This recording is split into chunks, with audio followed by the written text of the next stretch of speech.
Don't make this huge Social Security taxation mistake. Oh, my Lance. Oh, this is bad. It's all good. It's all good. So we'll call her Mary Ann. Mary Ann writes in and she goes, Josh, I'm not getting the same taxes on my Social Security as you show. I don't understand what I'm doing wrong. I watch your video. I said, I emailed Mary Ann back. I said, did you have any other taxable income? She goes, well, here's the example of what I use. I said, okay, I see what you've done. Can I make a video on this? She goes, yes, you can. Yes, you can, Josh. I said, thank you. There's Bobby's thing. Hold on a second. And Mary Ann's nice. That's not her real name. I'm making her anonymous to protect the guilty. The guilty Mary Ann. How dare you? Don't let me catch any of you guys making this mistake. But it's nice that she emailed me and I asked her if I could do a video. She said yes. So Mary Ann's crushing and she's trying. She just made a mistake and we'll fix that mistake and remedy her, and she'll go on her bigger merry ways and know what she's done wrong. All right. So this is what she's looking at here. So here's her 2029. This is from Right Capital, projected 1040. And I was always got to say, line item 15, 13, that we'll see where it says qualified. This has nothing to do with her question, but QBI, qualified business income deduction, line 13, it's got money in there. She doesn't have a business. She's not self-employed. So why is there something there? And there isn't anything in line 13 now for 2025, 2024. The reason for that is because this will revert back to what's called personal exemptions. You'll notice your standard deduction will decrease in 2026. And this will come back, but it won't be QBI. It'll go back to what it was pre-Trump, which is personal exemptions. We don't know what the 1040 form will look like in 2026. So, Right Capital's like, we got no place to put this because we don't even know what the IRS guidance is going to be on the new 1040s. We just don't know. Hopefully they keep everything. It's just so much easier. I like higher standard deductions. All right, so anyway. So what she did here, she goes, she has $43,000 of interest income, $13,000 of dividend income, $8,700 of capital gains, plus $31,943 of Social Security. All right, so what she did here, and she said she watched my videos, and I was like, did you? So we're going to show you what she did, and then we'll rectify this, and she'll be on her merry way. So she has, I think it's $31,943 is her Social Security. And what she did, she said the first $25,000 is tax-free. The next $25,000 to $32,000 is 50% of that is subject to taxation. So she said, I got $31,000 Social, I minus $25,000. I literally don't know how she got this from my video, and that maybe is my mistake. I don't think so. I think she wasn't paying enough attention. Were you always at the back of the classroom, Mary Ann? Were you always running late and leaving early? I'm just throwing it out there. Just goofing you. So we got, what's that, 6,943. All right, so she said, I have 6,943. So all this right here flows into this bracket, if that makes sense. Divide that by 0.5, because anything between this bracket right here is 50% of that subject to taxation. And I need my calculator to do that because, well, I'm bashing Mary Ann. I'm not smart enough to do 6,943 divided by 2. So she thinks $3,400, $3,471 should be subject to taxation. That's what she thinks her Social Security taxation should be. Hold on a second. Let me get knucklehead. All right, so wherever I left off. But what's wrong with this, of course, is that's not how Social Security taxes are calculated. Taxes under Social Security is calculated. It's just not. We have a lot of work to do for Mary Ann. So let's erase all this, and we're going to go back into exactly how this works. All right, so we're going to leave her Social Security up there. We're going to come and see what other kinds of income she has. Was it $31,000? Yeah, hey, look at that. So we got $43,000.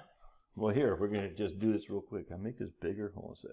All right, so we got $43,620 plus $13,854 plus $8,761. All right, so we have, this is her taxable interest. That's her qualified dividends and ordinary dividends, most likely. All right, whatever that is. That's her dividends right there. And that's her capital gains. All right, so she got $66,235 total of dividends and capital gains. All right, so let's go that. So $66,235. So $66,235 235. All right. So we have to, so remember, what we're trying to do when it comes to your taxes on Social Security is we have to figure out first what your provisional income is. And your provisional income includes half of your Social Security plus everything else. Everything else. So include municipal bond income, just FYI, tax-free income. So in this case, we get 31,943 divide by 2, that's 15,971. 15,971. All right, we add these two together here. 15,971, that's 6, that's 10, carry the 1, that's 2, carry the 1, that's 12, carry the 1, 82,206. And my math might be a little bit off. Some guys said, your math is wrong. Okay, is the point being conveyed? Yes.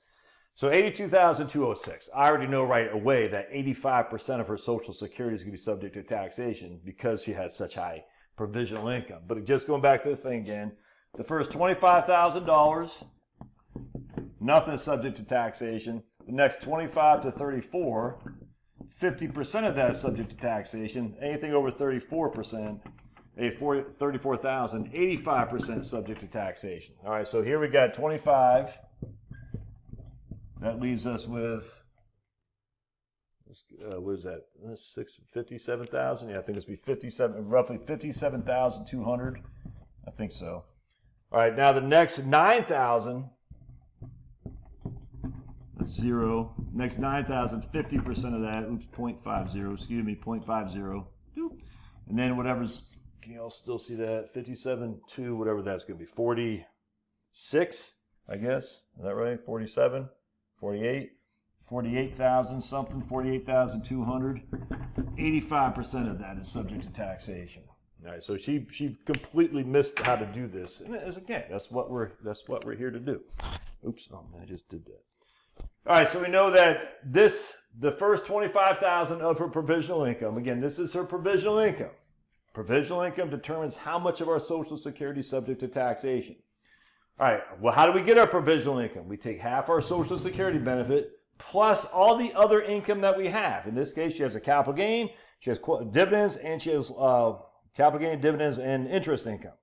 Again, going back to the video I did, this new tax on your Social Security benefits. Why? Because we actually have interest income for the first time in decades. That's not a new tax. Ugh. Anyway, so we get half her social plus all this other stuff. Her provisional income is $82,000. We know the first $25,000 of that provisional income, none of it's subject to tax. The next $9,000, 50% of that's subject to tax, and anything above $34,000 of her provisional income, in this case, is $48,200, 85% is subject to taxation. All right, so we know that $9,000 of her provisional income equals $4,500 of taxable Social Security. The next $48,200, we're going to take that, times that by 85%, $48,200, 48,200 times 0.85. That's 40,970 is subject to taxation. All right, 40,970. All right, so now we got 40, 0, 7, 14, 1, 45. 45,470 is her taxable Social Security. But her Social Security is only 31,943. So obviously she doesn't have more taxable Social Security than she has Social Security. All right. So what we do here is we know for a fact her provisional income is, her taxable Social Security is even higher than her total Social Security. So the max we do is 80%, 85% of that 31,943. So we're going to say, for you, Miss Mary Bell, or what I call Mary Ann. Oh, Mary Ann, was that song by Boston? Oh, such a good song. My sweet Mary Ann. How does that song go? Mary Ann. I see my Mary Ann walking away. Away. They call me Brad Delp. Did you know that? When I was growing up in Maine, they said, man, you're like Brad Delp. I said, yeah, I am. No one ever called me that. All right, so we got 31,943. 943 times 0.85. 27,151. 27,151. That's her taxable social. And let's see what she has here. I'm going to assume it's going to be roughly the same thing. 27,151. Can I make that smaller? How do I make it smaller? Hold on a second. Pause it. And that's her taxable Social Security. So she, Marianne, you crushed. She thought she's only going to pay tax on $3,400. No, the IRS isn't that lenient, Marianne. Let me tell you that. She's Louise of blue cheese. So she started out thinking her Social Security was just the first $25,000 of her Social Security benefits not subject to taxation. The next $9,000, 50% of that is subject to taxation. I wish it were. It'd be a hell of a lot easier that way. But unfortunately, Marianne, I see my Marianne walking away. I see you walking away to pay the tax code. I'm walking to pay the tax man. But the reason why you have to do that is because you have all this extra income now on your taxable interest. It's a win. And look, Marianne crushed him. She knows she's kicking ass and taking names. And I'm bashing her a little bit, but it's fun. And she gets it. No one's going to watch my videos if they can't take a little bit of a poke. You know what I'm saying? Except Doug. Old Doug. Why you let that guy get under your skin? Because he's a man. He's a man. I was making fun of him on a live stream. And he said, oh, he took his ball and went home. I'm like, dude, how do men do this? This is crazy to me. How do men not joke with other men? It's nuts. And Marianne's a chick. And she's fine. You know, Cheryl, who I did the fraud, whatever the hell it's called, fraud points or something like that. You know, she has 6 kids. She owns a freaking asphalt company. You know what I'm saying? I guarantee. You know, first she cracked the whip if she, you know, when she needs to at her job. But I guarantee when you're just sitting around smoking and joking, she can take a freaking joke like any man can in the infantry. You know what I'm saying? You got 6 kids. And you're on an asphalt company, I guarantee you can take a joke. Marianne here, I guarantee you can take a joke. But not Doug! No, how dare you, Josh? You made fun of me. It's like, dude, I couldn't believe it, man. It's crazy. I'm sure it's been like this throughout histoire where people just got stick so far off the bus they can't laugh. But man, life's too short to be offended. Dude, I'm just a caveman. I'm the caveman. When I want to put my glasses on and look fancy, I will. Let me see if I can't get them right here. Freaking, you know, I can look sophisticated. Look at me, all sophisticated Josh coming at you. Oh, hi. The isosceles triangle and the Pythagorean theory in Einstein, which we know is a fraud. But anyway, Einstein says, you know, by light C, E equals MC squared. Einstein equals married cousin twice. Oh, wait, did I say that? Yes, I did. Because I can say it now because I got my glasses on. I'm sophisticated. Anyway, take a joke. Life's too short. Yeah, you're going to pay some tax, dude. Tax is the cost of doing business. Give the Caesar what's Caesar. Give the God what's God's. You know what I'm saying? Don't be a freaking negative Nelly on everything. It's crazy. I don't get it. But anyway. All right. God bless. Hope this helps, Marianne. And we'll see you guys. Love to hear your thoughts and questions. Put them in the comments in the doobie-dook.